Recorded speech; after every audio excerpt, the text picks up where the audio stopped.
All right, Mossab, there was an allegation there that you think all Muslims are terrorists. What's your response to what Abby Martin said?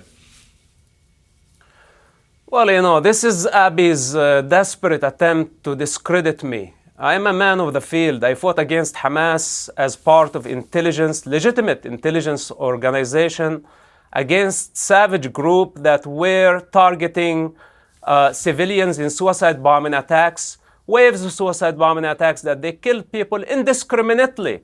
So Abi today want me for some reason to apologize for saving human life, because my truth challenges her convenient truth. Abby does not have the authority. She's just a self-appointed low-grade journalist. How can you be a journalist and you call this a genocide, ethnic cleansing? And she just keep repeating ethnic cleansing, genocide, colonialism, etc. None of it is real, including Palestine. It's only in your head. None of it is existential. Palestine was never born. How can you free it? It was never there. It's just a colonial entity, and some people choose to make it into a national identity. And this parrot has been just repeating Hamas propaganda. Marwan Barghouti that she's talking about him, she never met him. I knew Marwan before he got to power. He's a criminal. He killed 5 people. He has blood on his hands. He cheated on his wife. He has a secret son that he never revealed it to the public. Of course, I can criticize him, and I can criticize all the criminals that I know personally. She's been there only for a visit, and maybe she had some falafel sandwich, and she really was blown away of the Palestinian experience. There is no such a thing as Palestine. It's about time to retire, find a different job. You're not a journalist. You don't qualify even to be a mother. Hello, YouTube. This is Sadako24 here. Okay, I'm going to admit this. This is not the first time I've gotten myself blocked by Abby Martin. Back in 2016, I actually used to be a bit of a fan of Abby Martin. I have alluded in my previous videos on the Israel-Palestine conflict to the fact that I do come from a very left-wing family. My parents were very left-wing, very old-school socialist, very kind of Stone Age hippie types, very anti-war. They were into the hippie movement, they were into Socialist Workers' Party marches, that kind of thing. My older brother and sister, are very political. My brother is a big reader of Chomsky. My sister is a hardcore feminist. I have always been a bit of an outlier of the family, largely because I was the youngest and I was the most kind of spoilt and sheltered. And also because when I was growing up, my parents went through a very acrimonious divorce, which caused me to become very, very withdrawn. So there wasn't really... I was very kind of late to political engagement with the kind of left-wing ideas that my parents had and that my brother and sister had. They were instilled with it, whereas I was kind of just allowed to just sit in front of the TV and just ignore everything going on and just disappear into the land of escapism. I think it was a generational thing as well. When I was growing up, largely in the 80s and 90s, my mum, particularly in the 90s, my mum was very kind of... I think she was disillusioned in politics. I think she was disillusioned. She was a bit defeatist at that time. The 90s, we just already had 10 years of Margaret Thatcher in power, and all the attempts by the left to get her out of power, get her to stand down, vote her out, had failed. And the best that had been achieved was that Thatcher stepped down in 1990 and then was replaced by John Major, who, by my mum's reckoning, wasn't much better, certainly. Then when I was, when I was 19, that's when 9/11 happened. And this is when my mum started to become politically involved again, because, it was a time when, George Bush, spoke in response to 9/11 saying that he was going to go, my mum said, look, I was really, chilled by that speech he gave, because, it was one of the most chilling, warmongering speeches there's been in years by an American president. They were going to go to war in Afghanistan. They were going to go to war, and ultimately in Iraq as well. Now, I was at first for the Afghanistan war. I was so horrified by 9/11, and this is kind of the cause of the divide between my politics and my mum's politics, which is that, like, when my mum told me about 9/11, I was at college. I'd been at college that the day it happened. I was studying A-level history, combined with sociology and English literature. But the history is significant because, the day after it happened, I went to college, and our history teacher held up a newspaper for 9/11 and said, "This is history. This is historic. This is an historic day. That historically, this is the first aerial attack on mainland America in history. It's the first, attack by an enemy aggressor on mainland America since the War for Independence, which was centuries ago, and which we were studying at the time, in fact." Like, that day I was walking, I'd completed my day of college. I didn't get an inkling of what was happening until I walked past the local Dixon's. Like, I was in the town centre, suburban town centre. There was a Dixon's store, TV, video store, and the windows, they always have the kind of, displays of the latest, big screen TVs, usually showing whatever's on. And what the TVs were showing was live breaking news from New York of, it looked like an earthquake had happened. The news caption said something about a tower had collapsed or something, and I assumed it was an earthquake. And I went home. Didn't even think that much more about it, really. I just thought an earthquake had happened. I assumed it was a natural disaster. And my mum told me the story. She told me about the planes that had been hijacked, and the World Trade Center had been hit, the Pentagon had been hit, 4 planes, 4th plane had crashed, and there were no survivors from it. And it all sounded diabolical and horrifying. And my empathy was immediately with the passengers on that plane. I thought, I could imagine being on that plane. I could imagine, being trapped and just being there at the point of the explosion, and just a diabolical, just disregard for life. It was just beyond psychotic, by my reckoning. And my mum was not like, she told me this in a very somber way. She was saddened by the news, obviously. But I think once you start kind of mingling with other leftists after an event like that, you tend to kind of become brought to the usual consensus the left is brought to. And the usual consensus the left is brought to these days, especially in my mum's generation, is, let's not forget that America has, caused suffering on the world stage too. And let's not get seduced to this idea that America is the victim here.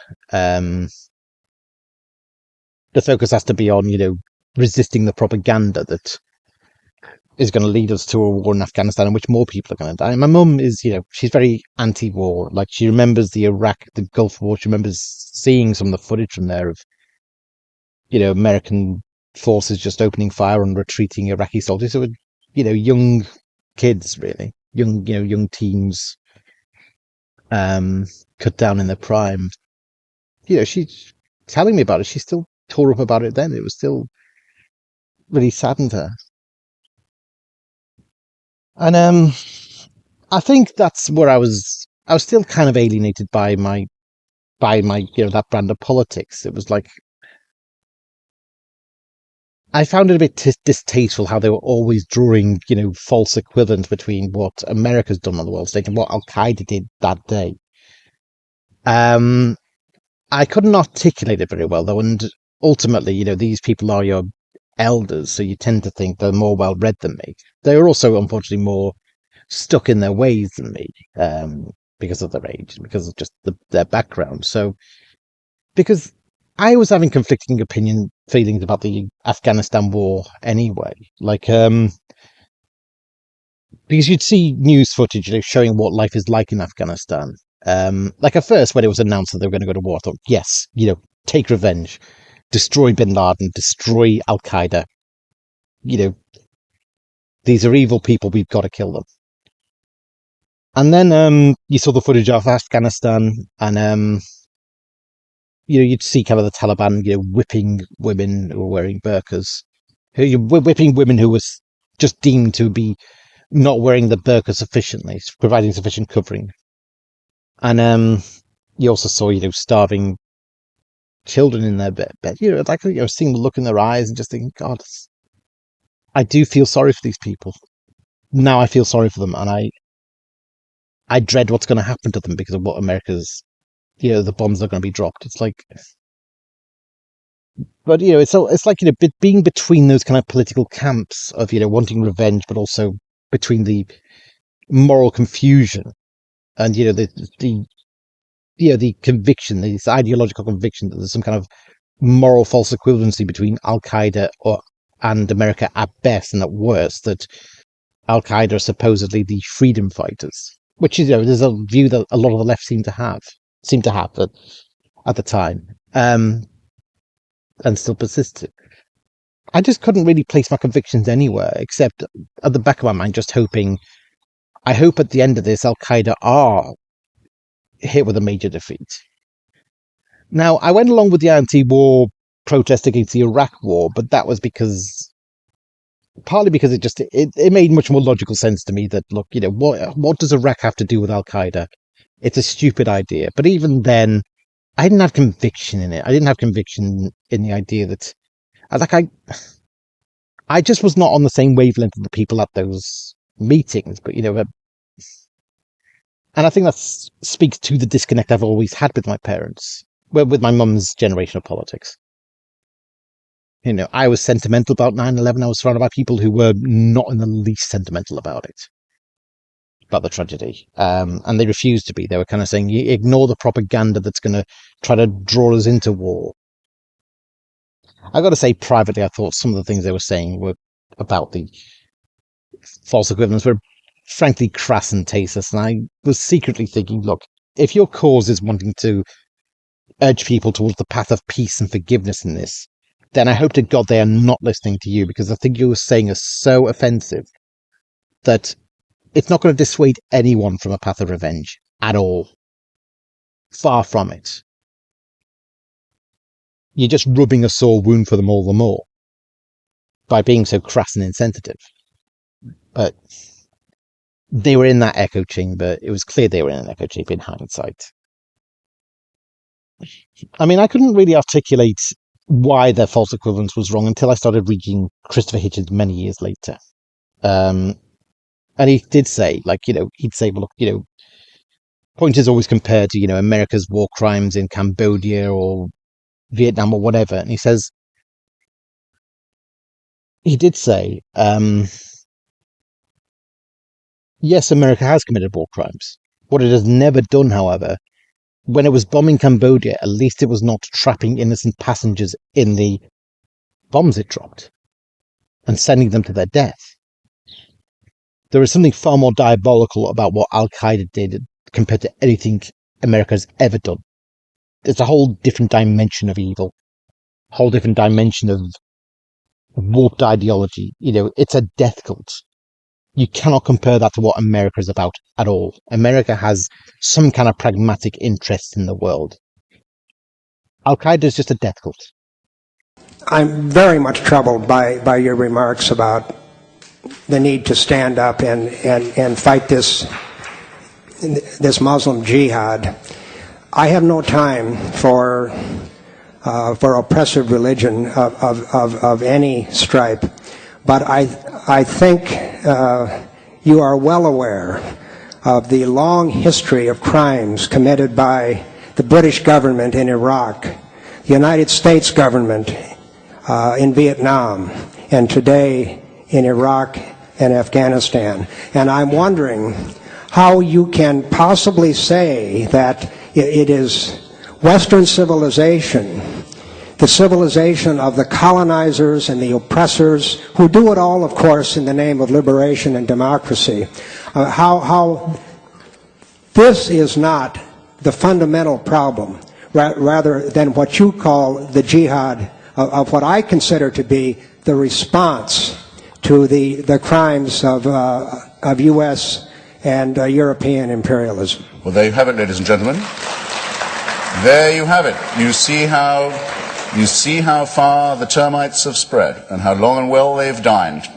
When someone can get up and say that in a meeting of unbelievers, that the problem is Western civilization, not the Islamic threat to it.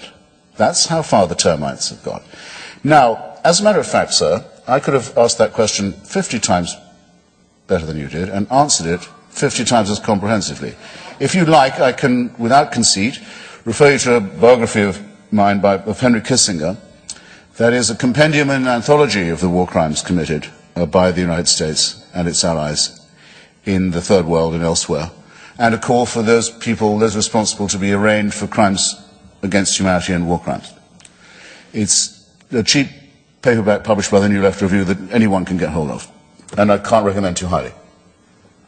One of those crimes, I'll just give you an example to show how utterly fatuous your implication is. One of those crimes was the arming and training of the Indonesian armed forces to take over the Republic of East Timor.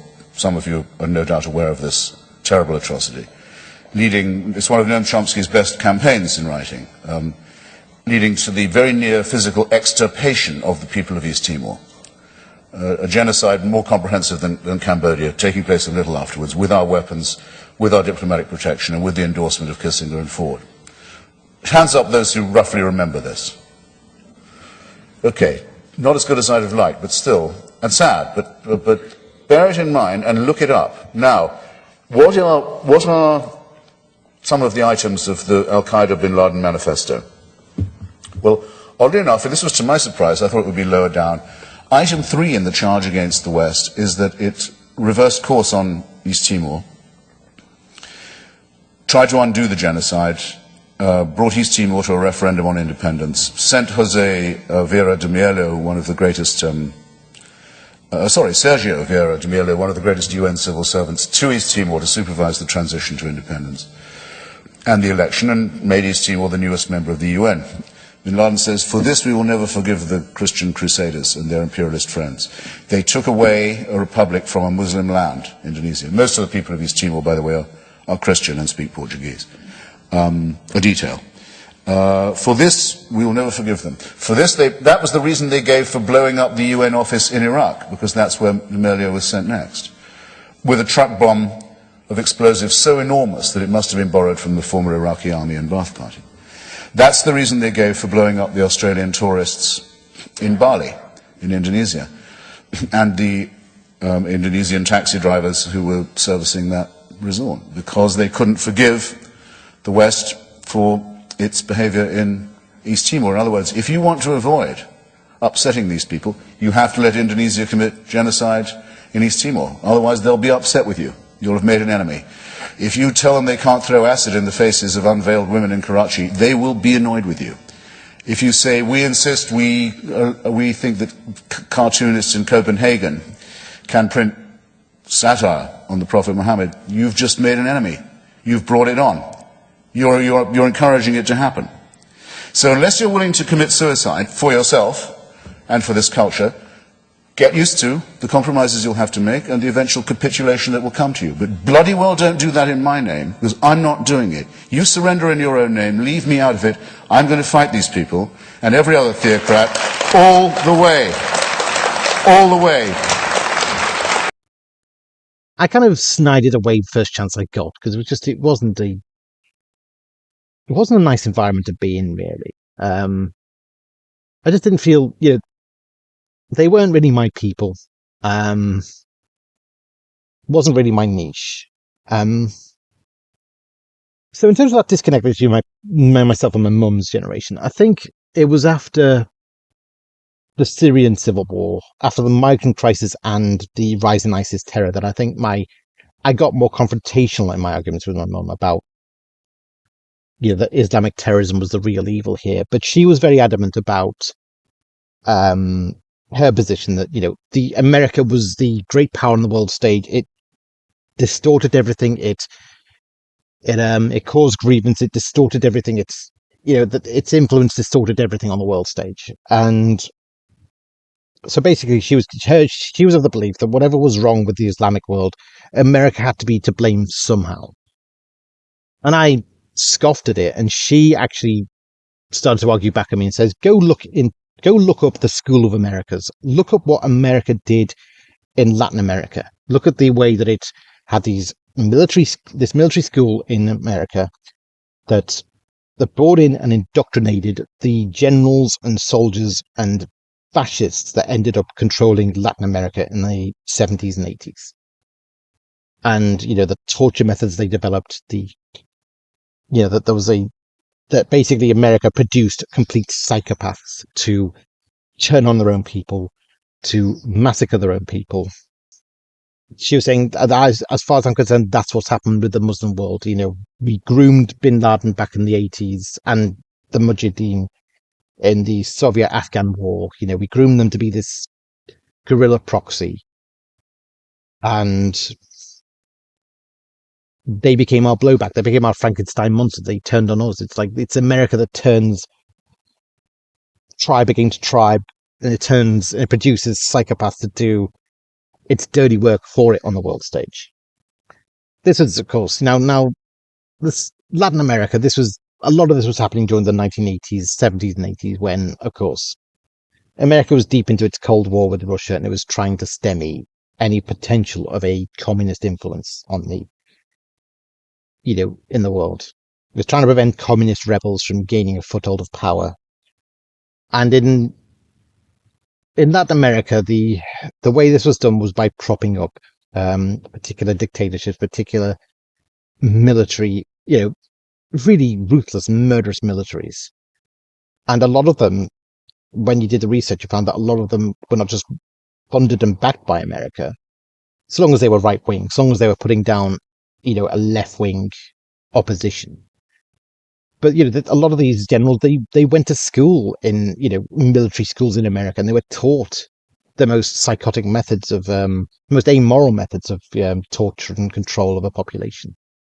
I love my country as much as you do. That may surprise you. You were the ones who trained Major Max in the police academy in Washington. You were the ones who trained Jose Medrano and Rene Chacon. You trained them how to torture and how to kill, and then you sent them here. And what did Chacon give us? He gave us the Mono Blanco. I mean, what are the death squads but the brainchild of the CIA? But you'll run with them because they're anti-Moscow. Bullshit. You let them close down the universities. You let them wipe out the best minds in the country. You let them kill whoever they want. You let them wipe out the Catholic Church, and you let them do it all because they aren't commies. And that, Colonel, is bullshit. Like, there's a film I was shown by my brother called Salvador back when I was about 14, which is actually, it stars James Woods as a journalist who goes to Salvador, and he documents the horrors that are happening there, the death squads and the fascist, dictatorship there, fascist military dictatorship in Salvador. It was that kind of crap thinking that lost us Vietnam, this guilt shit. You liberal assholes. What the hell do you think the KGB's doing, huh? Is that why you guys are here? Some kind of post-Vietnam experience, like you need a rerun or something? You pour $120 million into this place, you turn it into a military zone, so what? So you can have chopper parades in the sky? You're blowing it out your ass. All you're doing is bringing misery to these people, Jack. I don't want to see another Vietnam. I don't want to see America get another bad rap. There's a lot about it I didn't quite understand until years later. And in fact, at my mum's prompting, I actually went on YouTube and looked up if there was a documentary on the School of the Americas. And as it happens, there was an episode of The Empire Files on School of the Americas. For the last 25 years, people from all over the U.S. have converged at the gates of the Fort Benning U.S. Army base in Georgia. They come with thousands of crosses, inscribed with different names, many of them children and elderly, each memorializing a death at the hands of right-wing governments in Latin America in the second half of the 20th century. It was an era of fascistic political repression, where it didn't matter if you were an unarmed university student or a peasant with a rifle. Anyone who questioned those in power was butchered. I've never seen such abuse of power, such brutality of a military. I thought Bolivia was bad. This is far worse. There was no accountability. How could they rape and kill nuns who were working with the poor? How could they assassinate a bishop in church who's talking about the poor? What got us started was to see our country deeply involved, giving about $1 million a day in military aid. The guns that were killing people was paid for by our tax money.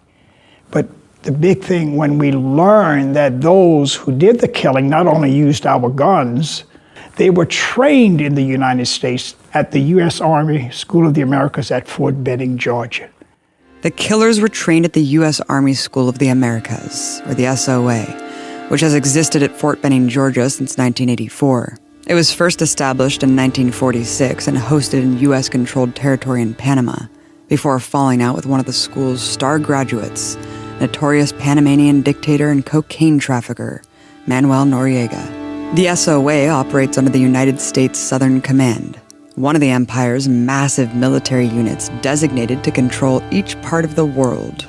The official insignia for U.S. Southcom is even the Spanish galleon, like the one Columbus and other colonizers used to ravage the region.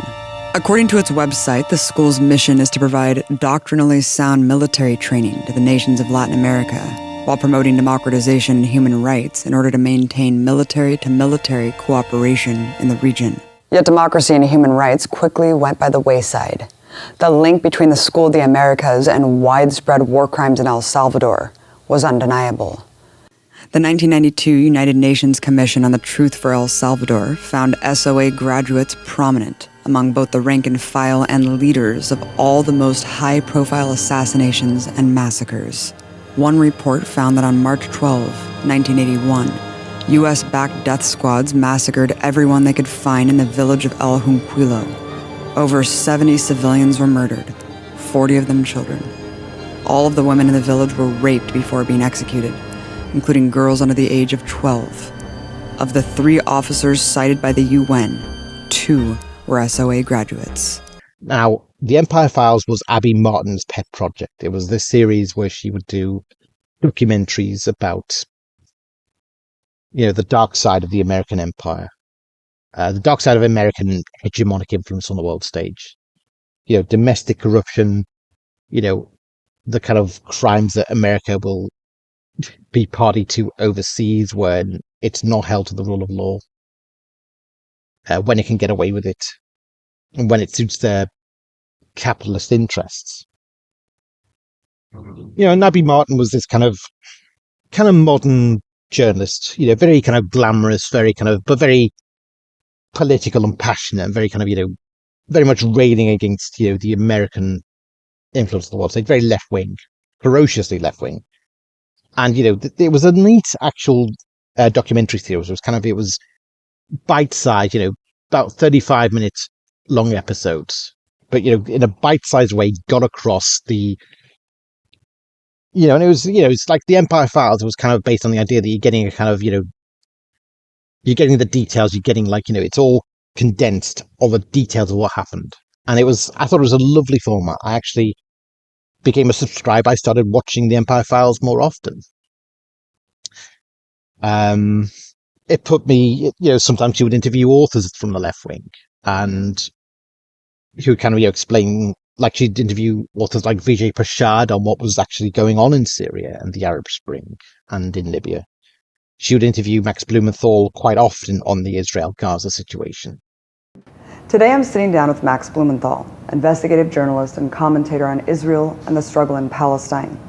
He's the author of the award-winning book Goliath and the recently published expose, The 51-Day War, where his on-the-ground reporting in Gaza and the aftermath of Operation Protective Edge documented the harrowing reality of Israel's war crimes. I wanted to find out what he discovered during his coverage of the war and how it relates to the current uprising in Palestine. Max, can you break down what's happening right now and what people are calling the Third Intifada? It doesn't fit within the parameters of what we know an intifada to be, which is a nationwide uprising directed by political factions. What we're seeing is a completely disorganized rebellion by a generation of youth who've grown up after the Oslo Accords, which laid the basis for a two-state solution, and the US-led peace process was established. And they've grown up in that reality. It's a reality of separation, exclusion. They've witnessed the destruction of the Palestinian grassroots.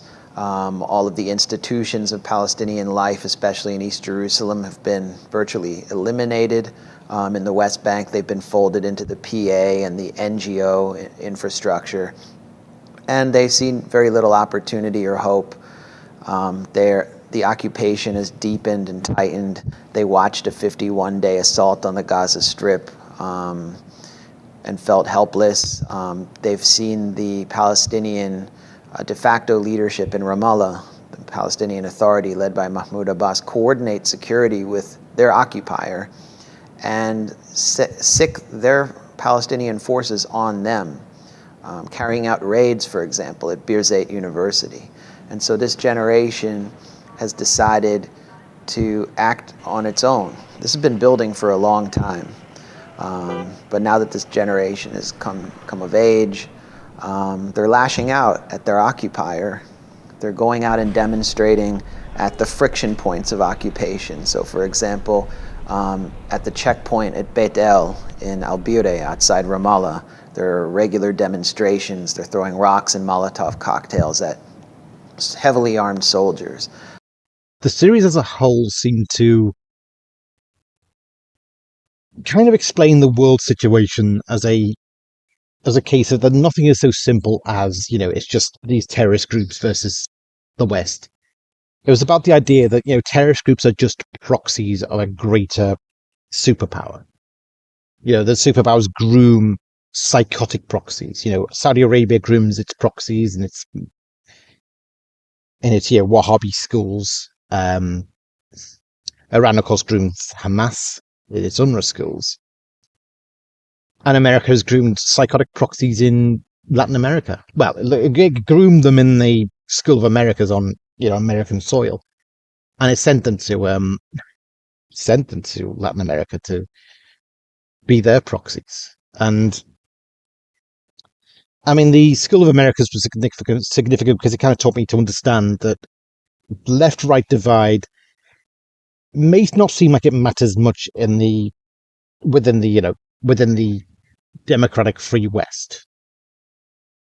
But if you go to the third world, if you go to, worlds outside the protections of the West, then left and right can take a far more extreme and psychotic shape, much more vicious shape, much more cold-blooded shape.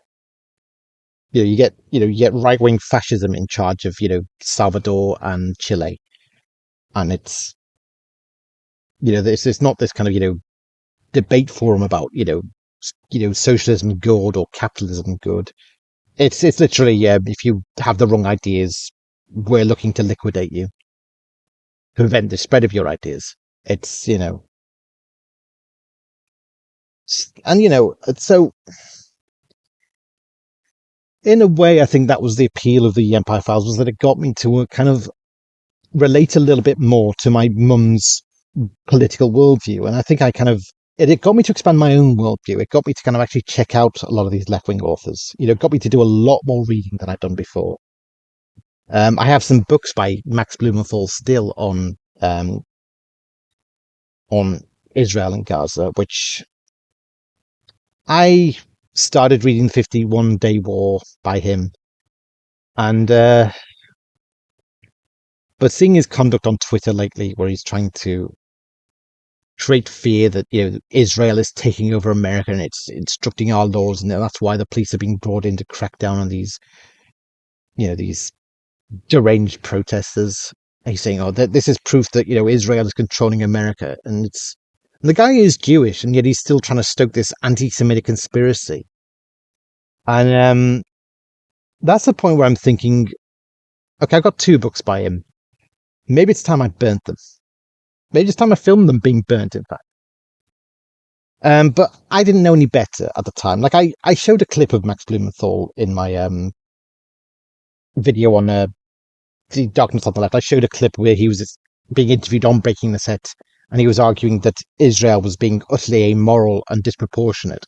This is during the 2014 Gaza war, which was brutal. Like, it was horrifying. I remember being horrified by it at the time, but I didn't really know the nature of Hamas at the time. I thought it was needless, horrific overkill. But I didn't understand what Hamas was yet. The United Nations themselves have acknowledged that this is Hamas missiles and Islamic Jihad missiles. If they stop the missiles, there'd be no more retaliation. The sermons by the Hamas-appointed Hamas-appointed imams, religious leaders, call that Muslims will exterminate all the Jews. Mohammed Deif, one of the chief of staffs of the Hamas, has said that killing Jews is worship that draws us closer to Allah. This is a Nazi-like terrorist regime, Hamas. Israel left Gaza completely. They threw out 9,000 Jews, all of their soldiers. And what did Hamas do? They created a terrorist state, voted on by the Gaza Arabs themselves. They voted for the Hamas. They destroyed all the greenhouses that Israel left so they could have a real business, a real industry. They destroyed them all. And so even though this was all given to Hamas, to the Arabs goal is Israel's destruction. No Hamas missiles. There'd be no Israeli retaliation. I wish that Mr. Blumenthal would start telling the truth and stop lying and lying and lying, Morton. defending a Nazi-like organization that calls for the murder of every Jew. That includes Max Blumenthal and his family. Coming up, I'll feature the second half of the debate between Max Blumenthal and Morton Klein. Stay tuned. That particular clip with that adversarial debate, it gave me a bit more of an insight into what the threat of Hamas was, and that it was kind of lunacy to expect Israel to, try a peaceful détente with Hamas. Just because Hamas were, it's like, well, Hamas were technologically limited in their ability to inflict, genocidal ambitions in Israel, but it doesn't mean they're a good government that you should just play nice with, just because they're less powerful than you. The cause of this latest battle is 3,000 missiles aimed into the population centers of Israel, attempting to murder as many Jews as possible. If there were no Hamas missiles, there'd be no Israeli retaliation that's simply designed to protect the citizens of Israel. Max, let's talk about that Hamas charter, which features that introductory quote by Imam Hassan al-Banna, Israel will rise and will remain erect until Islam eliminates it. And as it had eliminated its predecessors, how can Israel negotiate with an organization that doesn't recognize its right to exist? Well, that charter has been in publication for decades. Hamas has repeatedly offered to negotiate and has negotiated. They negotiated the Gilad Shalit prisoner swap. I'm not a spokesman for Hamas, and I'm not going to defend their political goals. What we're talking about here is a ghettoized population that's being completely decimated before our eyes, entire families being wiped out. And if you want to talk about charters, look at the Likud charter, which I presume Morton supports, which calls for the entire Jewish state control over all of the West Bank. It doesn't even recognize the existence of Palestinians. This charter has been carried out. It's being carried out before our eyes, unlike the Hamas charter. Morton mentioned rockets from Hamas. They have killed less than 13 people in the last decade. How many Palestinians ghettoized in the Gaza Strip have been slaughtered in this campaign of ghetto cleansing by the Israeli Air Force? How many? We're talking about over 1,300 in just the course of less than 2 weeks, and I doubt that Morton will condemn this or even put a limit on the amount of civilian casualties that he will be able to tolerate. We've seen this from no Jewish establishment leaders in the U.S., no moral limits, no rejection or condemnation of this slaughter we're witnessing before our eyes. But, I was undecided about who I sided with, but it was clear that Max was, at that time, Max seemed to have a plausible case for why he objected to this slaughter and saying this is, there is no justifying this. This is, and, Max would even say, my Jewish values compel me that killing is always wrong, oppression is always wrong, and that Israel is betraying my values in my name. Max Blumenthal is an interesting kettle of fish, and I'll discuss him as I go on because he's kind of important to the whole story. The Empire Files, Abby Martin would sometimes interview him, and they were quite well connected from the days when Abby Martin used to present Breaking the Set on Russia Today, which is basically Russian propaganda. It's where she kind of cut her teeth becoming a kind of anti-American propagandist. And, she had put together a good case for all that was rotten about America, all that was criminal about America, and all that was... And at the time, I was more often than not, swayed to her side, except that she seemed to it just seemed to be a kind of knee-jerk thing where she would always oppose America on everything. I mean, I've been looking back at some of Abby Martin's videos lately, the stuff that got me into her in the first place, before I became disillusioned and disgusted at her, and I'll get into that later. And I kind of realized that, she kind of put it on this professional, this kind of glamour model, kind of glamorous, journalist look, and looking like she was from the cast of Supergirl, while at the same time, being this at heart this really uncompromising radical left wing punk riot girl, punk feminist, and I kind of look back and I realize that in many ways, as much as she kind of played the journalist expert, with the angle, she could sometimes present as being a bit more of an expert than she was. Like, when you watch the Empire Files, you get a soundbite version of everything, and so you get a glowing image of Abby at her most, at seemingly her sharpest, and seemingly her most, put together her case really well, her lawyer's case really well against the crimes of America. And also, she would talk to other authors who would enlighten her better. And I kind of realized, looking back, she was a bit of a novice at this, but she kind of believed the cause of the revolution before she understood it. Now, there are some who've suggested that she was a 9/11 conspiracy truther type. Was 9/11 an inside job? Absolutely it was. How do you know that? I know that because I've researched it for 3 years, and every single thing that I uncover solidifies my belief that it was an inside job. She sees the October the 7th, the Israel-Gaza war as the great awakening she always hoped for, where people would wake up to the evils of America and empire and that kind of thing. And she said for her moment of awakening was the Iraq War. The only way the world knows the depth of crimes committed by the US and Israel, things that would otherwise remain hidden for years, is because journalists are able to document them on their phones and instantly upload them for the world to see. The Iraqi people did not have the capacity to film their reality when a crime of this scale was being committed to them.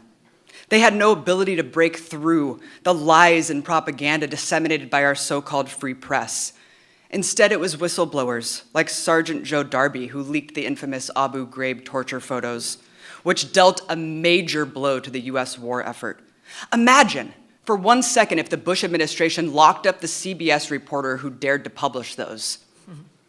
Iraqis didn't have social media, but they did have WikiLeaks, which finally showed the world what American forces had kept hidden for so long.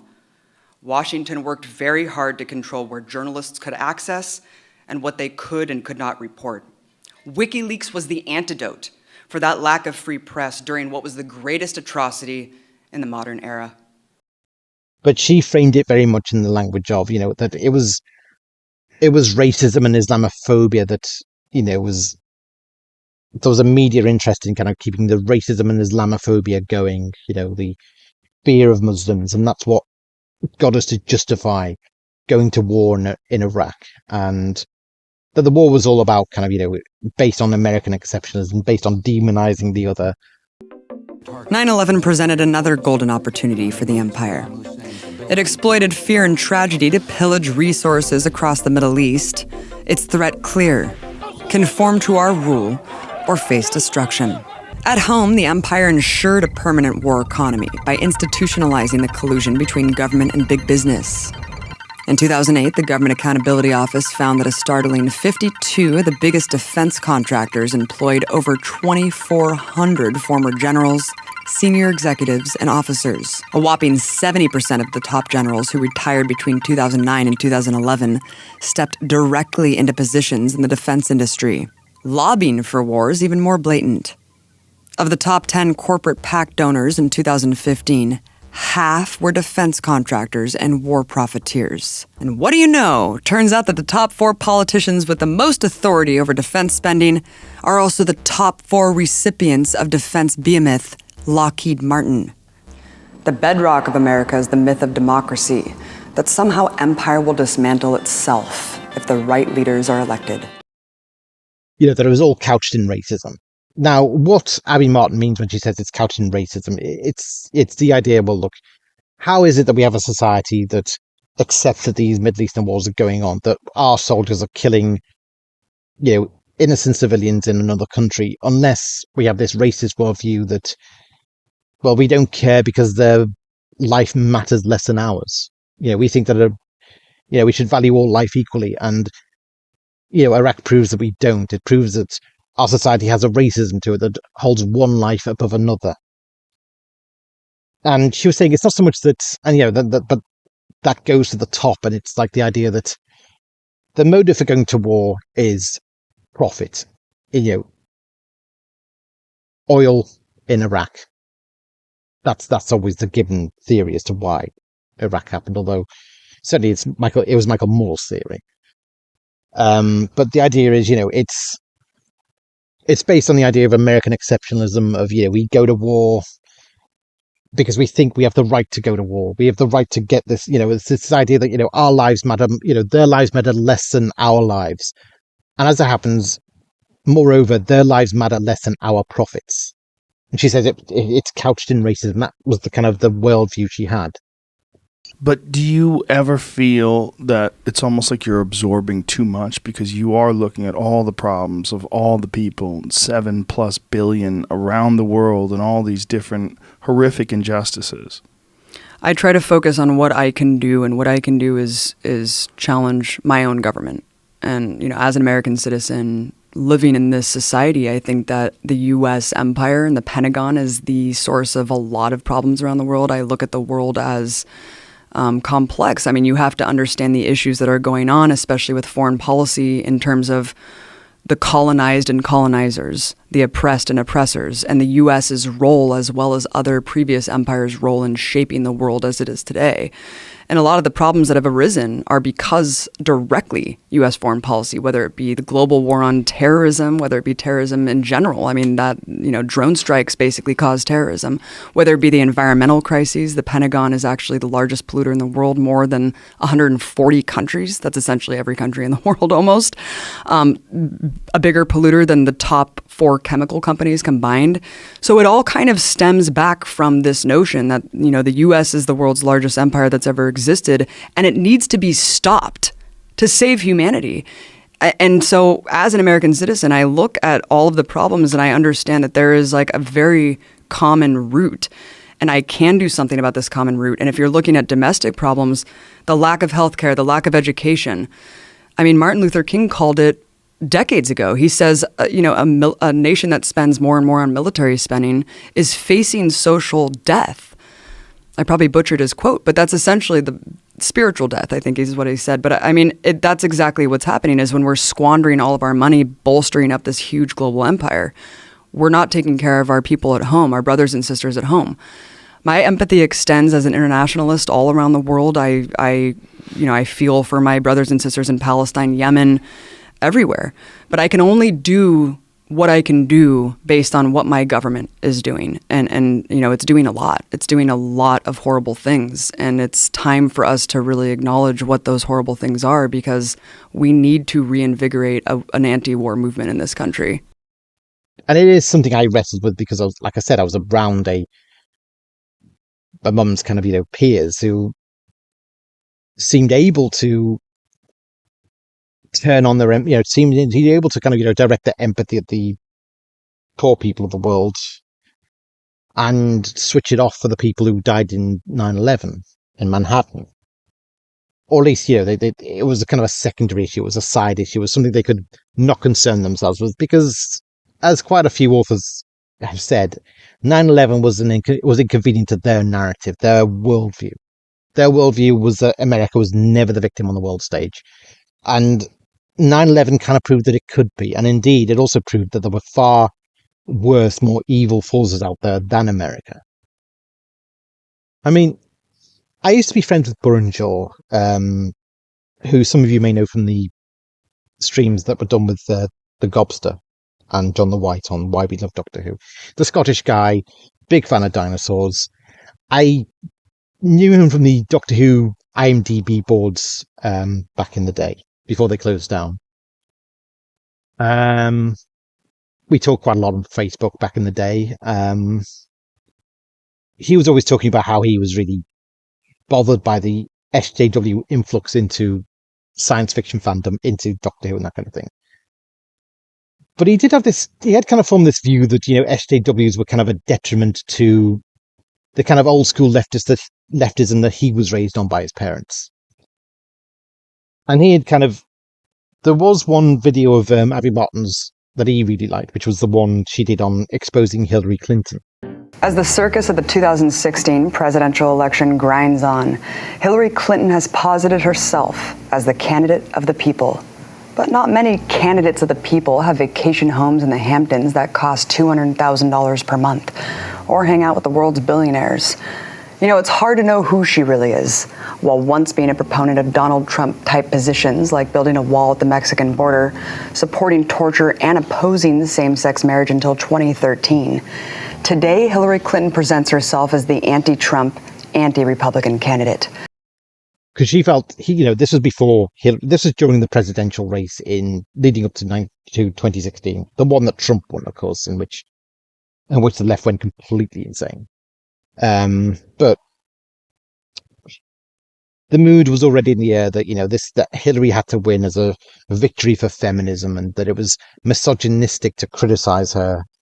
And, misogyny could only explain how, Hillary could lose to an evil, misogynistic, white supremacist Hitler like Trump, blah, blah, blah, blah, blah. But you get the gist. Everything seemed to be kind of cultishly railed behind Hillary being the only candidate to go for. And Abby Martin had done a video in which she actually debunked this cultish view of Hillary and actually showed her shady history, her dealings with really corrupt warmongering corporations. Her State Department approved a whopping $165 billion worth of commercial arms sales to 20 nations that are also Clinton Foundation sponsors, doubling U.S. arms sales to those countries under George W. Bush. These lucrative deals are undeniably rewards for paying off the Clintons. The amount of the reward directly corresponded to the amount of their donation. Her top donor, Saudi Arabia, scored the biggest, and so on down the line. And her part in, the most disastrous regime change wars that we'd seen in America. She was a big part of she was instrumental in the Libya war, and much of her record suggested that if she became president, she would go, full on in the war against Russia or Iran. Beyond the obvious step up from her corporate shilling as Senator and Secretary of State, wreaking economic and environmental havoc to line the pockets of Clinton coffers, a President Hillary puts us in great danger of catastrophic war, another fact she's proven time and again over the entirety of her career. Clinton's war record is perhaps most exemplified by her endorsement from one of the world's most notorious war criminals, the butcher of Cambodia, Henry Kissinger. On the campaign trail, she bragged, "I was very flattered when Henry Kissinger said I ran the State Department better than anybody had run it in a long time. So I have an idea about what it's going to take to make our government work more efficiently." Yes, the relationship between Kissinger and Clinton is very close. Not only did she consult with him regularly as Secretary of State, her and Bill frequently vacationed with the Kissingers. Her other foreign policy advisors are quite similar, including PNAC founder neoconservative Robert Kagan, and even shares advisors with Republican war hawks like Ted Cruz. Her support for the criminal invasion of Iraq has come back to haunt her once again in this election, and now she's written it off as a mistake, and in one instance seemed to blame it on being bribed by George Bush with state funds for New York. So I'm sitting there in the Oval Office, and Bush says to me, "What do you need?" I said, "I need $20 billion to rebuild, New York." He said, "You got it," and he was good to his word. But she didn't just vote for the war. She was a key advocate of it, leading a right-wing minority among Democratic Party Congress members that favored the invasion over the old tactics of empire's domination. She called for, quote, unequivocal support for Bush's firm leadership and decisive action. She spread the lie that Iraq was in violation of UN resolutions, despite the actual weapons inspectors arguing the contrary, and continued to assert Iraq had WMDs despite it being, by that time, thoroughly debunked.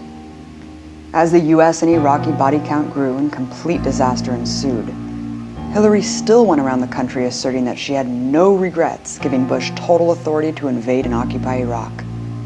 In 2007, she voted to give Bush the same authority again, with a blank check to attack Iran by trying to label their military a terrorist organization, a move rejected even by pro-war Democrats. Today, Joe Lieberman, who authored the Iraq resolution, has authored another resolution, and it is essentially a fig leaf to let George Bush go to war with Iran. And I want to congratulate Biden for voting against it, Dodd for voting against it, and I'm ashamed of you, Hillary, for voting for it. You're not going to get another shot at this, because what's happened, if this war ensues, we invade, and they're looking for an excuse to do it. And Obama was not even there to vote. Senator Clinton, I want to give you a chance to respond. In 2008, Senator Clinton made the chilling and completely repulsive admission that if president, she would not rule out using nuclear weapons on Afghanistan and Pakistan. After her promotion to Secretary of State, she boldly planted a flag in the Obama administration to establish the Hillary Doctrine. According to The Nation, 24 current and former administration officials, foreign diplomats, friends, and outside analysts described Mrs. Clinton as almost always the advocate of the most aggressive actions considered by Mr. Obama's national security team. Of course, she joined Obama in creating and leading terrible affronts to human life and rights, like the murderous drone campaign in Pakistan, Yemen, and Somalia. The program's mass civilian casualties, she says, she takes with a grain of salt. However, on other issues, she took the lead, showing how she would steer the empire's ship as she aimed for the presidency. In her book, she brags about her lead role backing the 2009 coup of the democratically elected leader in Honduras, further plunging the country into violence and instability. Also that year, when it was long clear that the Afghanistan war was an endless, unwinnable crisis, she lobbied to send far more troops in Obama's blood-soaked troop surge. When it was time to keep the promise of bringing those troops home, then Secretary of Defense Robert Gates says that Hillary argued forcefully against withdrawing the surge troops. She continues to advocate a never-ending U.S. occupation there. The same thing happened when it came to Iraq. Hillary led a minority that tried to convince Obama to leave thousands more American combat troops there, permanently. Today, she's to the right of Obama on Iraq yet again, advocating for even more U.S. troops and more combat. Then came what has been dubbed Hillary's War, a move Obama recently admitted was his biggest mistake. Oil-rich Libya is where Clinton sought to showcase her military doctrine. Masked and sinister right to protect jargon, Hillary is well known as the primary advocate for U.S.-led attack to overthrow the Libyan state, to feed on its resources and hijack the Arab Spring. We came, we saw, he died. Right afterward, what everyone predicted happened. Strife from a shattered state, decimated infrastructure, and U.S. armed rebel fighters has turned Libya into a new bastion for ISIS. She was among the first and most forceful in pushing for a no-fly zone to overthrow the Syrian state. Even as recently as 2015, she had a high-profile break with Obama over the issue, and even in recent debates had to continue to advocate for it. A no-fly zone means war. It means U.S. bombing of all Syrian anti-aircraft defense systems, and much more. It would undoubtedly trigger a broader regional conflict involving nuclear powers. And of course, Abby despised Hillary because she was pro-Israel. She was a very pro-Israel. She said, if I'm prepared, I do not rule out using nuclear weapons in a confrontation with Iran. If Iran wants to attack Israel, I'm not above using nukes on Iran. When it comes to Israel, she has rebuked Obama on the most mild criticisms of Israeli war crimes, and vows to give the occupation more aid than any other candidate. But the biggest apparent danger of a regime under the Hillary Doctrine is the risk of new U.S. wars. If Hillary was a proud leader of what's accepted as the biggest foreign policy catastrophes of both the Bush and Obama administrations, what else should be expected of a Hillary administration? Well, one little discussed threat posed by a Hillary presidency is that she spent her time in office paving the way for war with Iran. When asked in a recent Democratic debate what enemy she was most proud to have, she answered, the Iranians. In the 2008 campaign, she was ostracized for her aggressive comments about Iran. They might be in their nuclear weapons program in the next 10 years, during which they might foolishly consider launching an attack on Israel. We would be able to totally obliterate them. She's always advocated the most hawkish approaches to Iran. But in recent years, she's made a point to separate herself from Obama as the more strong-armed than the sly war by sanctions and subversion. With the signing of the 2015 Iran nuclear deal, Obama was staunch in refusing to threaten Iran with a military attack if they violated the agreement. However, Hillary went over his head to show her sword was sharper, declaring her position on television. We will not hesitate to take military action if Iran attempts to obtain a nuclear weapon. Given her proud support for a war of aggression for non-existent WMDs in Iraq, no one should trust her standards. Nobody doubts that a U.S. war with Iran would likely be catastrophic and wider-reaching than the Iraq War. This great danger facing the lives of countless people around the world should never be understated. Which, might threaten World War III. At that time, that's what I thought. Looking back on that clip now, I think, you know what? Maybe Hillary would be better than Biden, and certainly would have been better than Obama, because their policy of appeasement of Iran has made Iran a far more dangerous threat on the world stage. It's made a much more vile regional actor that is really responsible for the chaos going on right now between Israel and Hamas and the Houthis and Hezbollah. And unleash anti-Semitism in this country around the world like we've never seen before. Who the hell do you think you are to tell a democracy, the Jewish people that elected this government, that you don't like their government, that you don't like their prime minister, that they need to remove him and place him with some clown or lapdog that you prefer? Who the hell do you think you are to tell the Israelis that they cannot defeat Hamas, which has said, proven again and again, that they want to wipe out the Jewish population in Israel? Who the hell do you think you are to be funding Iran and Hamas and the Houthis and Hezbollah, arming them with our money, with money from oil sales? Who the hell do you think you are? You say you provide weapons to Israel. You haven't provided a damn thing to Israel. Congress provides weapons to Israel. You're the one violating the Impoundment Act and the Constitution by withholding it. Who the hell do you think you are? Dictating to the Jewish people who survived the Babylonians, the Persians, the Romans, and the Third Reich, telling them that they cannot wipe out Hamas, which is committed to the evisceration of their population. Who the hell do you think you are to exploit the Jews here at home by going to sacred property, the Holocaust Museum and Memorial, as a political stunt, while secretly behind the back of the Jewish state, you're cutting off arms? Who the hell do you think you are when your party, your Democrat donors whip up anti-Semitism all across this country and you don't tell them to stop, and you don't send the U.S. Marshals in there so the Jewish kids can go to school, and you don't direct the FBI to cut off this foreign funding from Qatar, your buddies at Qatar, your brother's buddies at Qatar? Who the hell do you think you are to tell the Jewish people in Israel whether they get to live or whether they get to die? Yeah, Biden has made a mess of the region, just as Obama was making a mess of the region with his backing of Iran. Now, I had a different view back then because, as far as I was concerned, much of the chaos stowed in the Middle East back then, and certainly from watching Abby Martin's videos, the finger pointed more to Saudi Arabia being to blame. That it was Saudi Arabia, it was particular kind of clerics and donors in Saudi Arabia who were funneling money to prop up Al Qaeda and ISIS, and that was part of their proxy war between Saudi Arabia and Iran that was being fought in the battlefields of the civil war in Syria and the chaos of Iraq. And in Yemen as well.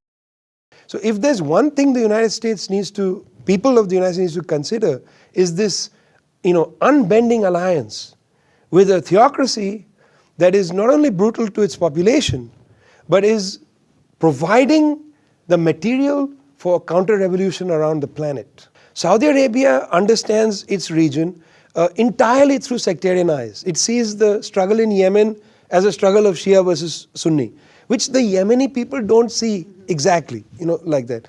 It sees Syria as a Sunni-Shia thing.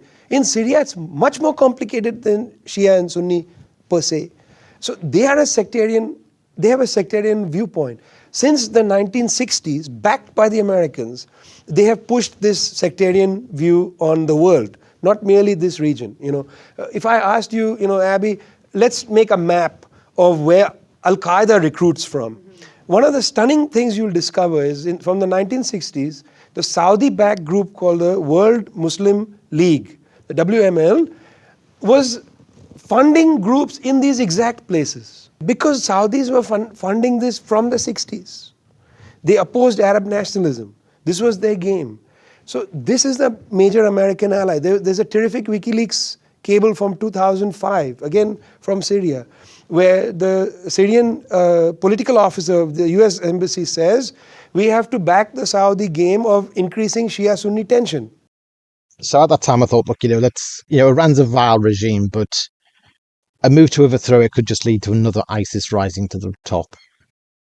Another quagmire at best, and at worst it could mean that it does kick off between America and Russia big time. Now, Trump seemed to adopt the right strategy with Iran, and unfortunately it's a strategy that Biden went in and reversed, like in record time. How much of what's going on in Iran now do you connect back to when Obama was president and Iran was going through a revolution and young people were finally stepping up and women were stepping up and college students were stepping up and we did absolutely nothing, which was very different than the way we behaved with other, ground up revolutions, say what happened in Egypt? Oh, he did worse than nothing. I wish he did nothing. If he did nothing, we might be in the clear right now. What he actually did was enter the nuclear deal, the JCPOA, with the regime and unfroze $150 billion. And I think it's really important to put that obscene amount of money into perspective. $150 billion. You could build a country with that money. And that was during the time of the Green Revolution in Iran, which was a revolution that looked much like the Woman Life Freedom Revolution. And the regime was on its knees. The regime was on its knees. And this is what's so frustrated when you get these, tankies, for lack of a better word, that say, the Iranian people can free themselves. Sure, they can, and they've tried. And they might have been able to if you would stop making deals with the mullahs, stop giving billions to the mullahs, and much more than that. There's a book by Jay Solomon called The Iran Wars, where he talks about how Obama actually foiled human rights programs that were documenting the violations in Iran, all as part of this deal to engage with in these diplomatic relations with the regime. And then you have to ask, is it really that surprising that we are where we are now? What did the West think would happen if you keep empowering these terrorists? If you're making deals with ISIS, like, what do you think the end result of that is? Freedom and safety for all? But that's just an example of, when Burringer was saying to me, I think Abby's our girl. She kind of speaks more to my parents' generation leftism, and indeed my mum's generation leftism, which wasn't concerned about the trivial, kind of insular, first world problems of, middle class women. And so Abby Martin did seem more to be the face of a more intelligent left that actually understood politics better and didn't just get, wasn't just rashly angry without thinking, if you know what I mean. Well, it seemed like she had, as it happens, Abby does have that quality of that, that rash anger, rash kind of moral judgment, sanctimonious air to her. But it seemed at the time she was a bit more educated and had a bigger worldview than the average social justice warrior types. In every part of the world, from Latin America to Asia, Hillary Clinton has made clear that she will choose the path of death and destruction every time, no matter the consequences. We know they're going to use fear of the Republican nominee to pressure everyone into supporting her. They don't want us to know that we can and we should fight both sides. And as a woman, I completely reject Hillary's brand of bourgeois feminism because it leaves out millions of immigrant women, poor women, and the women under her bombs around the world. And, so I did stay subscribed to her. I was subscribed to quite a few channels across the political spectrum at the time, but Abby was she was the one I kind of kept in, her show was one I kept in consideration for understanding what was going on the world stage, because suddenly what was going on the world stage was important to my personal life. It was like, it was important to the West. We were the migrant crisis and the rise of ISIS terrorism was very much evidence that what happens in the Middle East doesn't stay in the Middle East anymore. And we've got to understand what's going on there if we're to make the moves to, I guess, remedy the mess of the problem. And she was making the case that America's way of remedying it has only made the problem worse. The blunt instrument of the American military or American proxies has only made things worse. Untrustworthy proxies, especially untrustworthy proxies like Saudi Arabia.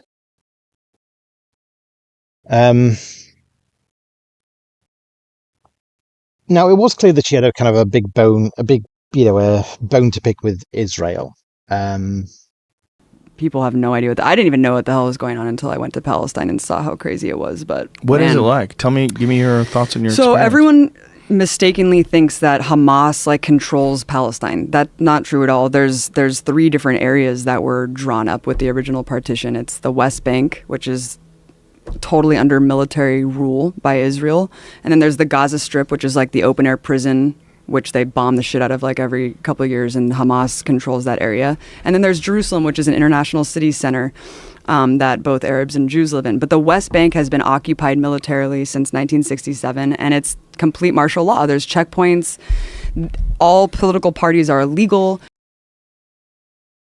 But even back then, I didn't really understand the complexities of the Israel-Gaza thing. And the more ISIS terrorism became a problem in Europe, the more I did find myself being more sympathetic to Israel's side in the conflict and just saying, well, look, you can't just disband martial law when you're dealing with a potential jihadist threat at your doorstep.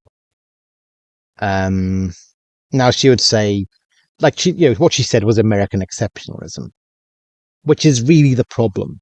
Her entire worldview is based on the idea that it's just wrong to have a military that places the protection of its own citizens first and doesn't protect the citizens of an enemy country. Another guy was paralyzed. They have a policy called shoot to cripple, where they shoot guys in the dicks. Yeah. See, I told you she wants people to think they shoot Palestinians in the genitals. Okay, so shooting to cripple, as she calls it, there's no such policy. What she's describing is Israeli officers trying to stop terrorists without killing them.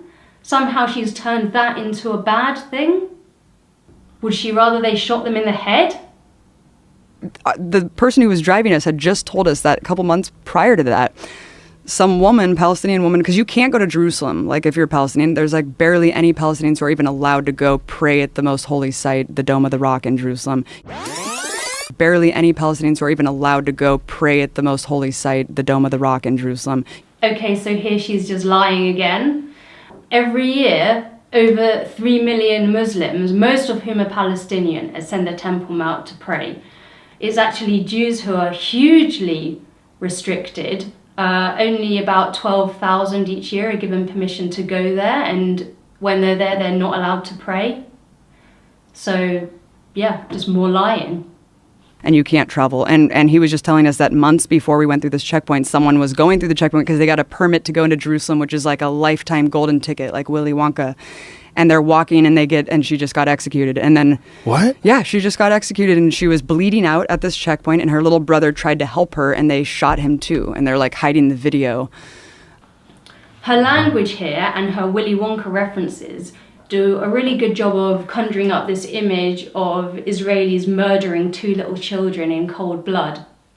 But what actually happened was a 26-year-old woman and her 16-year-old brother were shot after charging at Israeli security guards with a knife. In simple terms, they were carrying out a terror attack.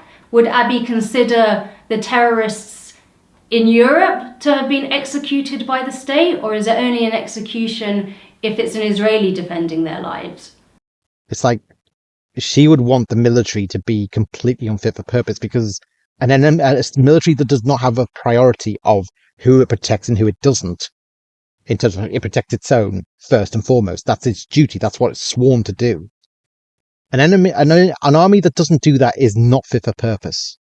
It might as well, it's an army that doesn't do that is going to be suicidally kind of, basically is going to be hopeless against the enemy. That's going to take advantage of its mercy, and certainly is not going to show the same mercy back. And Gaza and the West Bank is a problem because always, there's always the potential. You can never really tell who's an ordinary citizen and who's a Hamas militant who's just been programmed to kill a Jew at the first chance they get.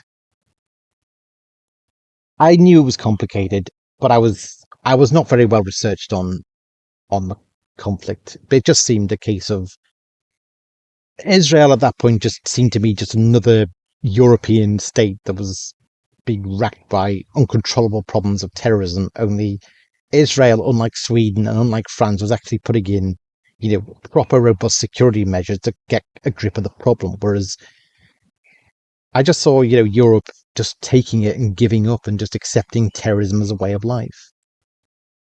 So as you can see, there were reasons to be drawn toward the right-wing position as well, but I think I wanted to keep a balance of opinions to turn to, in terms of to explain what was going on. To understand that the answers weren't just easy and simple. Now, the problem, like I said, is Abby Martin she presented well when she had a good format for a show, bite-sized format, where she came off well, where she was balanced out by a good author to interview who could make a better case than her, because, she was still essentially a novice, a very passionate, true believer novice, but a novice nonetheless. And away from that format, things are a bit less filtered. And that's where you can, like on Twitter, you would kind of and indeed in a Joe Rogan interview, you would kind of see the more unfiltered, kooky side of Abby Martin. Some of her kookier takes would come out. But even sometimes in the show, some of her kooky takes would come out. Like, she would draw this false equivalency between, ISIS propaganda and, their snuff videos where they show beheadings and say, this just feeds into American propaganda, and America has its own snuff channel where it records and drone strikes people. From sanctions to invasions, this file lays bare that the biggest terrorist organization in the world today is the U.S. empire. See, while the establishment incessantly fearmongers the American public about the growing threat of ISIS, while displaying their YouTube propaganda apparatus, U.S. Central Command has its own death porn channel, video logging their beheadings by drone. Now, to me, that's ridiculous. That's a ridiculous analogy to make. Drone strikes are about eliminating the terrorist threat, and by my reckoning, by my view, they are probably the most ethical way of doing it, of waging a war on terror. Drone strike means you kill the terrorists, you minimize as best as possible any threat to any civilians in the region. Obviously mistakes still happen, but ideally it's the best way of waging a war on terror. And, but she objects, no, it's murder. It's just as bad as when ISIS beheads people. It's like, that I think was a bit of a skewed take, frankly. It was not a very intelligent take. Look, the fact of the matter is I do not have any sympathy for jihadi terrorists. They're a death cult. They're a brainwashed death cult. They're a threat to life. The only answer is to kill them before they kill innocents. Sooner you kill them, the less people die as a result, because you've eliminated a threat. I suppose I was open to the idea that drone strikes could go wrong and misinformation could mean more civilian deaths happen. We need to stop normalizing this. And, militarily speaking, Trump actually, it's not just Trump. This is a bipartisan effort throughout the entire Congress. If there's one thing Congress can agree upon, it's to make nonviolent BDS efforts against Israel legal, and also to just keep ramping up the military and egging on whoever's sitting in the Oval Office to be more militaristic. And that's exactly what's happened with Trump in a bizarre way. Congress approved like a near $1 trillion defense budget And the increase alone in the last year was basically Russia's entire military budget, more than Russia's entire military budget. That's how much this shit's ramping up. And then you have the Space Force. I mean, it's just like, how far is this going to go? The society's collapsing. If you looked at the argument against this, you would say, we need this in order to keep people safe here. That would be the argument against it. My question would be, what threat is there? ISIS. When has ISIS ever done anything here other than, I mean, there was like a truck. I mean, come on. We already know the statistics on terrorism in this country. And they're very low, right? I mean, you're basically more likely to die from like furniture falling on you or in sharks your apartment. on land. Yeah. And the whole ISIS thing, I mean, as we know, ISIS arose out of U.S. foreign policy. The failed state in Libya, the Iraq War that's still criminally ongoing. I mean, Trump announced this indefinite extension of the criminal occupation of Iraq. It's just crazy how normalized this is. You know, far longer than Vietnam. We're in Afghanistan, fatalities are at an all-time high. All of these things are a direct result of U.S. foreign policy. And look at the refugee crisis. Look at immigration. Like, I did once see a documentary on ISIS in which they actually interviewed, some of the recruits. Like, there was this particular scene of them having this circle of new recruits, and the guy interviewing with his kind of, his speaker system, interviewing this Muslim who came from Denmark, this young Muslim, and he was asked, why did you join ISIS? Why have you come all the way from Denmark to here to the Middle East to join ISIS? And he was talking about seeing, the injustice inflicted on Muslims in various different other countries. And he was saying, I believe that, we are going to create Sharia law.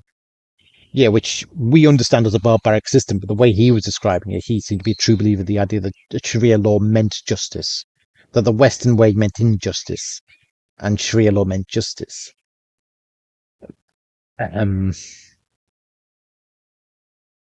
It was a bit warped. But it was kind of, it showed a little bit of the rationale that some of these jihadis have, but Abiy Martin just can't entertain the idea of, we're deciding that their life matters less than ours. Yes, we are. Their life does matter less than ours. They're an enemy threat to life itself.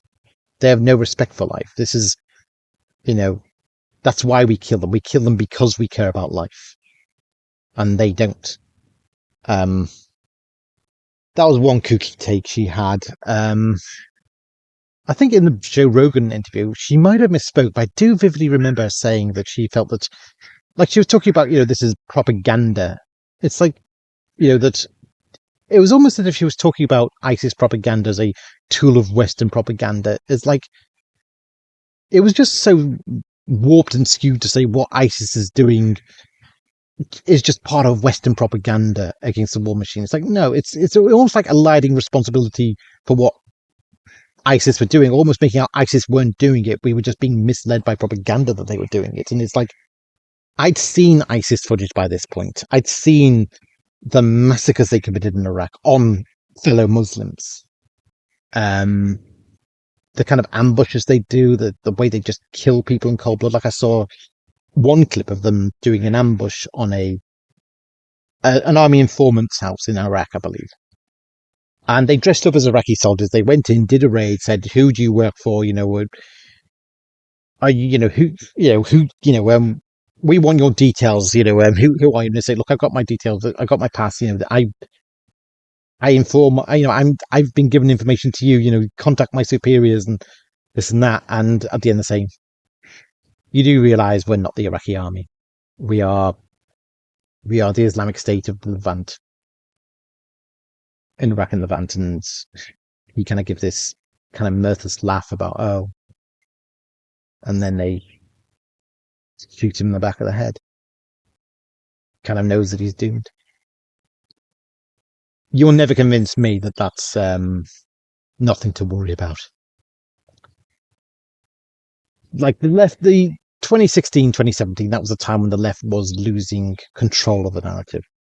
The Cologne sex attacks happened, which kind of, and the left tried to, the idea that, it was the noble thing to do to welcome, migrants, have open borders, refugees welcome. Germany did that, and they got repaid by the incoming of a misogynistic, vile culture that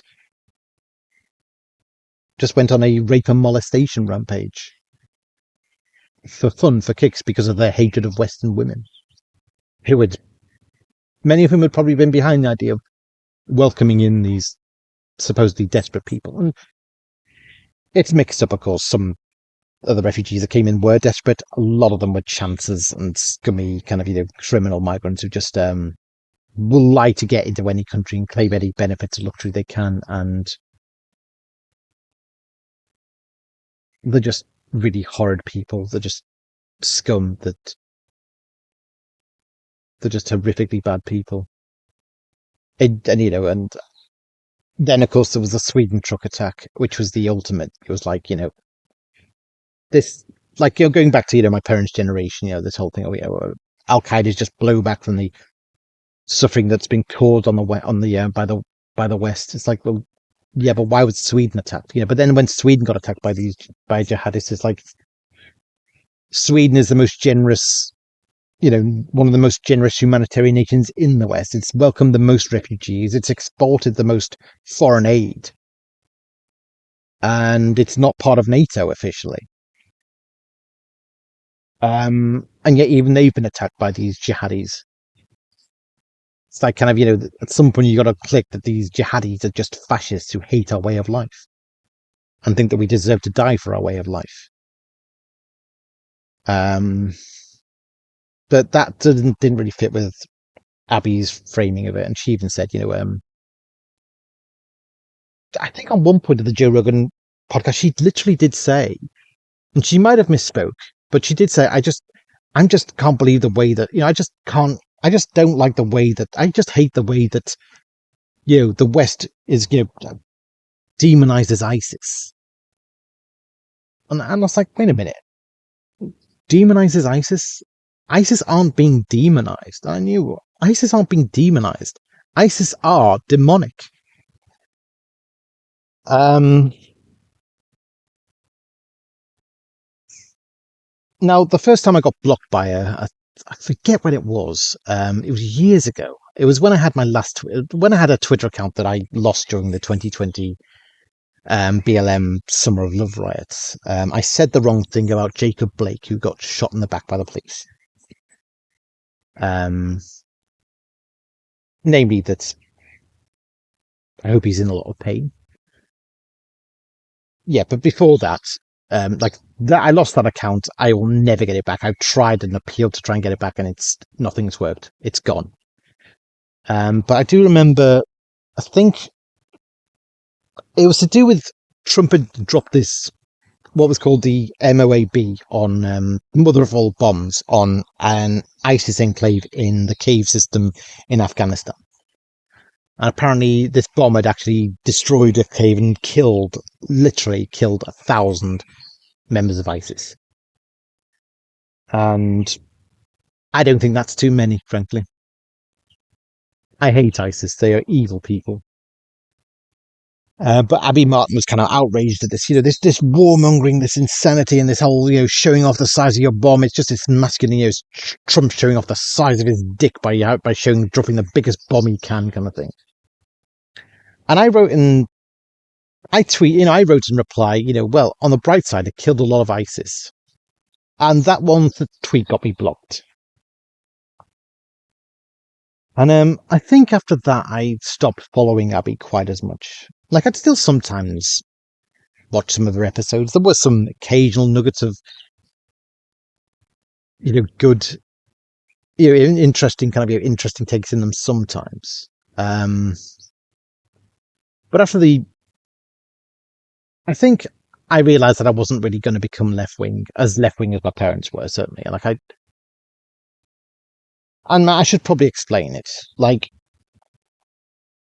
in fact, there used to be a YouTuber called Louis Laveau, and I'm going to cite him several times in this, but he did this video in which he described how he fell out of favour with, he just couldn't ever wrap his head around Chomskyism. Chomsky's brand of leftism that was all about, painting America as the the source of all the world's evils, and it was always framed in the. It was just kind of blanket moral outrage at America for everything it did, and Louis Leveau actually did a brilliant rebuttal, and it was a considered rebuttal. It was actually saying, well, look, this is so unnuanced. It's unnuanced, and there's no utility to that kind of blanket moral outrage without understanding, the context of things. But the main thing he said was, yes, America has been some shitty things as the world hegemony, but imagine if the world hegemonic power had been Saudi Arabia or China or Russia, and think about how much worse of a hegemonic power they would be, or Japan even. Think about how horrifically they treat, just their neighbors, and imagine that on a world scale.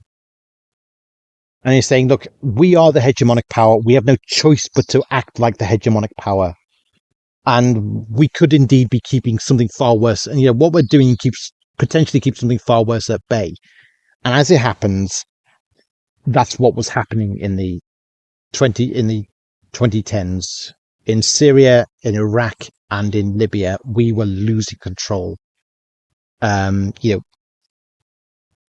America was a horrific example of what happens when America has full control and can push forward its worst agendas. But it does not follow that when America loses control, things get better. Often things get worse. And Syria was a classic example of that. Russia intervened to stop us from getting rid of Assad, and it hampered our long struggle to get rid of ISIS. And by the way, that's another thing about Abby Martin.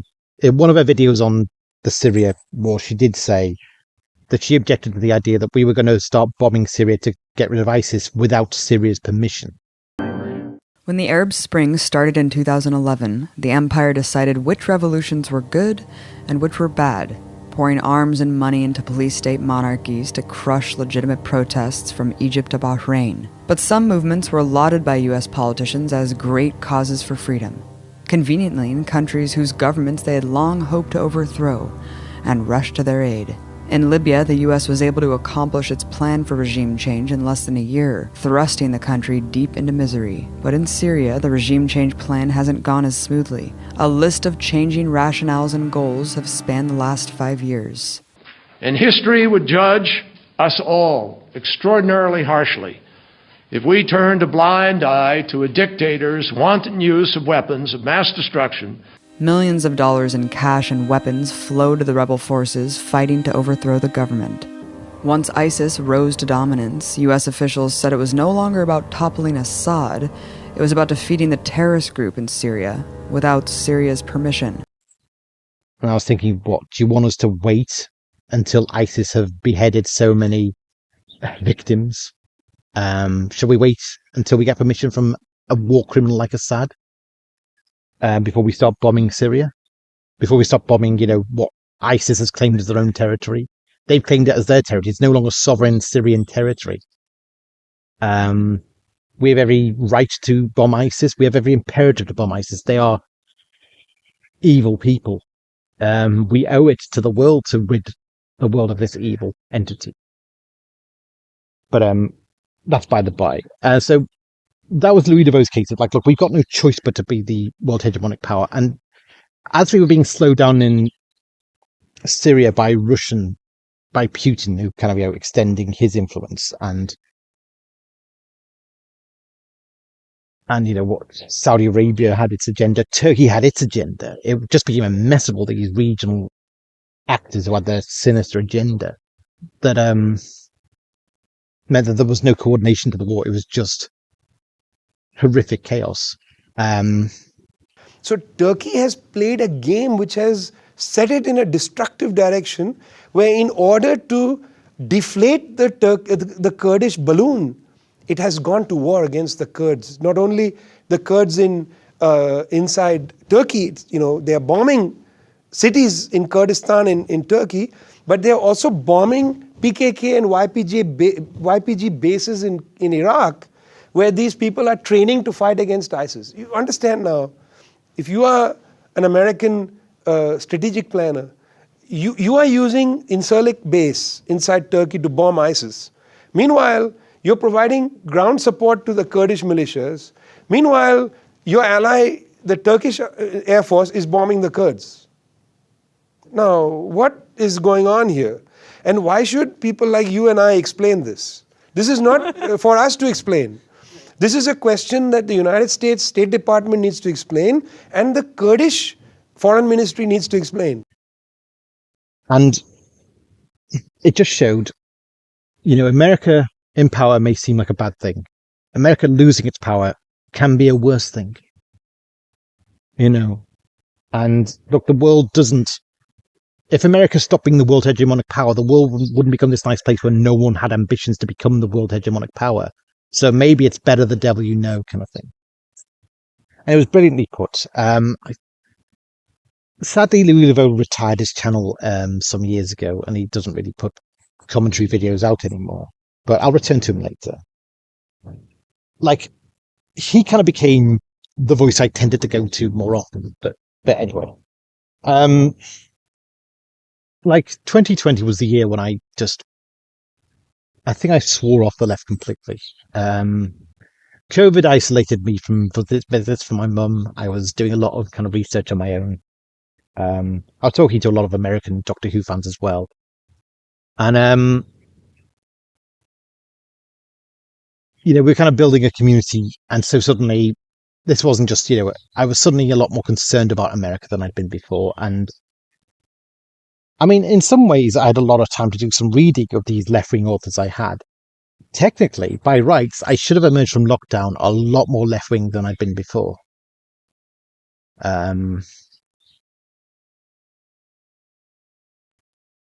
And yet the opposite happened. The George Floyd riots kicked off, then riots involving Jacob Blake kicked off. Now, the George Floyd incident I saw as it was tragic. Jacob Blake, I have no feelings towards at all. He actually survived the shooting he got, but he was going for a knife in his car in willful disregard for the police.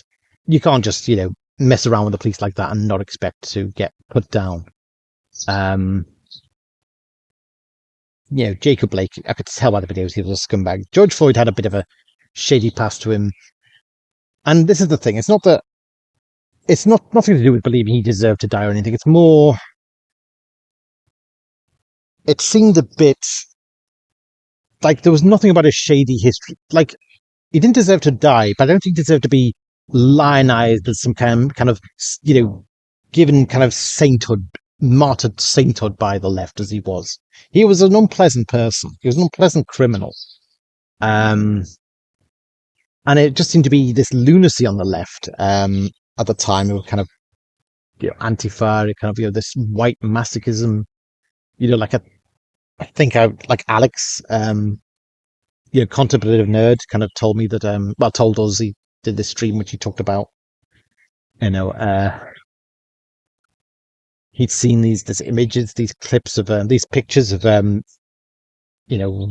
leftist masochists, just kind of kneeling on the floor with stocks around their chains, and pretending to be slaves, and these black activists there kind of in their thrones kind of thing, and they're bound for them saying, we're sorry about racism, and we're sorry about slavery and all this. And it was kind of sinister, it was cultish. And then the riots happened, and the riots carried on. I saw them playing out on social media a lot, and there was no control was gained over the situation. A lot of the Democrat activists started urging more. They said, it's your right to riot. It's your duty to riot, and this kind of thing. And there came a point, and I saw more images of Antifa and BLM going into restaurants, harassing customers, saying, do you agree with us that Black Lives Matter? Do you agree with us that Black Lives Matter? And I thought, they're crossing so many lines of just decency. They're a cult. They're just insane. And like going back to the thing with Burunjor, I think we both agreed at the time that social justice warriors were an annoyance, but nothing more. There were bigger concerns. That was my view. I felt that there was big concerns for the SJWs, and that, because I mean, to be honest, I always had that secret thought at the back of my head: is like, are the SJWs really worse than any other generation of loony leftists? There's always been loony leftists. Corbyn is proof of that. Warriors of the Deep is proof of that. And but this was, I think, finally I was realizing that no, this is something different. This is like it's almost a zombie virus of lunacy. There came a point when the riots weren't being put down, like months on, that I started to think, I'm not left wing anymore. I'm never going to be left wing now.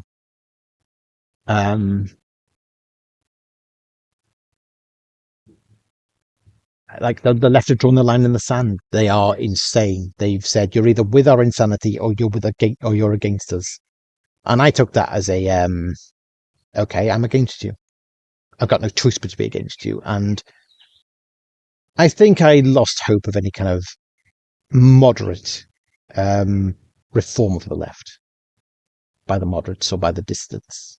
I thought, look, there's just no sane ground on the left worth fighting for anymore. The only answer to the left is to go to the other extreme. Just the other end of the pendulum. Only the right wing can push against this madness now.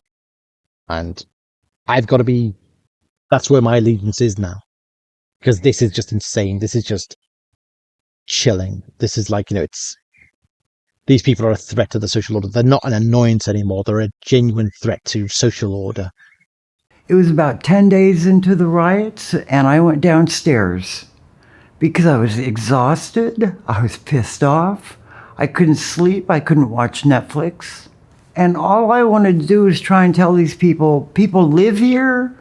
We pay rent here. You guys need to take this somewhere else, or end this or do something. Well, I don't know who the hell I thought I was because, there's probably, 300 or 400 of them out there. And of course, no one's listening to me. And I've got, people behind me and they're grabbing newspaper machines and newspapers and they're starting fires all over the place. And I mean, it was just absolute chaos, absolute insanity. And this group of about 6 little young white girls walked by me and they looked at me and said, "You don't matter. No lives matter until Black Lives Matter." And I looked at her and she said, "You're just a racist old white bitch and you're gonna die soon anyway. Your life doesn't mean anything compared to what this movement means." I don't think I watched any Abby Martin after that, really. I think that was my past, really. It was kind of like, it was put to bed, really. It's like... And it wasn't specifically because I had anything against her in the business of the George Floyd riots. It was just a don't look back kind of thing, attitude I had. Now, much of this kind of ties back to the idea that there's the left has kind of burnt bridges for me, and much of my videos have been on that topic of my commentary on Israel, about the going back and forth between the shock and horror at October the 7th massacre, being drawn to Israel's side, then seeing the horrific war footage and doubting myself, and seeing some documentary that show the history of the conflict and the grievances and the times when Israel has not exactly been the saint on them in this. And then basically it's all been about the fact that, there are many wrestles with conscience I have after, following the October 7th, jingoism of, the wish for revenge. And it always comes down to the fact that every time I think maybe the side of my conscience that says I should sympathize more with the Palestinian side is confronted with the Palestinian activists, the woke left activists who are cheering on Hamas, cheering on the terrorists, cheering on what happened on October the 7th, cheering on the Jew hate, and recently cheering on Iran in its own direct attack on Israel. And it always kind of comes down to, look, I'd be moderate in this. I'd be an undecided, occasional conscientious objector if it wasn't for the fact that the other side is so insane and so vile and so frankly demonic and satanic that I can't possibly be on their side. We have people cheering for Iran in America's streets. A TikTok post from Iranian-American lawyer, social media influencer, Elika Laban, went viral, millions of views, for calling out these protesters. So then when we see this TikTok generation of people that are coming out twerking on TikTok about how the access of resistance is going to free Watermelonia. Okay, so now we've reached the point that you've just completely lost it. You've completely lost it. You're supporting a terrorist regime that the Iranian people have been trying to free themselves from for the past 45 years. You had no interest in saying woman life freedom after the death of a young Kurdish girl, Gina Amini, Massa Gina Amini. You've had no interest in celebrating our liberation movement. And now what you want to do is live vicariously through this attack against Israel, which did nothing but seriously injure a 7-year-old Bedouin girl. And this is the liberation that you're fantasizing about? Like, too many of them are deranged. Too many, and there's no hope that they stand for anything productive.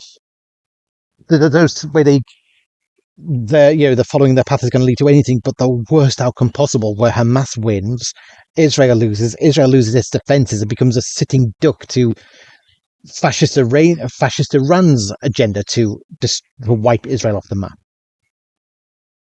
Which, they've tried to, or when they tried, I saw the left celebrating.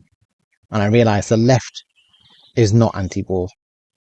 The left is sick. The left is just an evil entity now. It wants that region completely destabilized as long as it satisfies their hatred of Israel as a country. And there were hints that Abby Barton shared that hatred of Israel as a country, but it never quite crystallized for me quite like this interview she did with Piers Morgan. Look, I don't need to sit here and give a condemnation of Hamas. I can explain why Hamas exists. I don't have to support what they did. I don't have to justify or rationalize it. Yes, so but silence in the face of rape as a person who studies history is complicity. You can sit as a person who studies history. Emily, you're doing the exact same thing and you're projecting it on me. Okay, so do you condemn the actions of Israel for killing 13,000 children? I don't accept that 13,000 children have been killed. That hasn't anything that's been verified. This is the problem. But it depends on the context of what's happening. Do I condemn certain actions of the state of Israel? Palestinians their reality. Do I think Israel is always right? You're denying Palestinians their reality. This is why Palestinians have to show their dead kids on camera. Now, I already kind of knew that Abby Martin had taken the tone of taken the side of the, she'd gone along with the October the 7th denialism story. So had Max Blumenthal. She was following him like a loyal puppy kind of thing. I'd seen it on Twitter. I was like, she denied the beheading. She denied the rapes that happened. She went with the whole story that Max Blumenthal put out that, the Hannibal Directive is what killed those so many Israelis that day. It was the IDF conducting the Hannibal Directive. Hamas didn't do it. Hamas are innocent, even though they attacked Israel, and it's all propaganda and lies. And the fact that they're so ready to believe that shows where their allegiance lies. And their allegiance lies to an evil, savage, genocidal terrorist group. October 7th was just a meltdown for me. And I think people are really confused about that because they're like, well, you're not Israeli, you're not Palestinian. What a lot of people don't understand is that so much of what happened there was it was very sensitive for Iranians who not only have experienced that kind of oppression, slaughter by the Islamic Republic, but we also know all too well that these are the proxies of the regime. And even during this period of time, since 2022, since the protests have kicked off in Iran, there have been many reports that the proxies have actually been in Iran too. So the people in Iran will report back, hey, they're not speaking Persian, they're not speaking Farsi here. These guys that are dressed in black, they're speaking Arabic. So we know, like, okay, that's Hezbollah, that's in Iran. So this is a system. They all operate together. And when we see the proxies carrying out the work of the regime, either in a concerted effort or independently, this is a big trigger for us.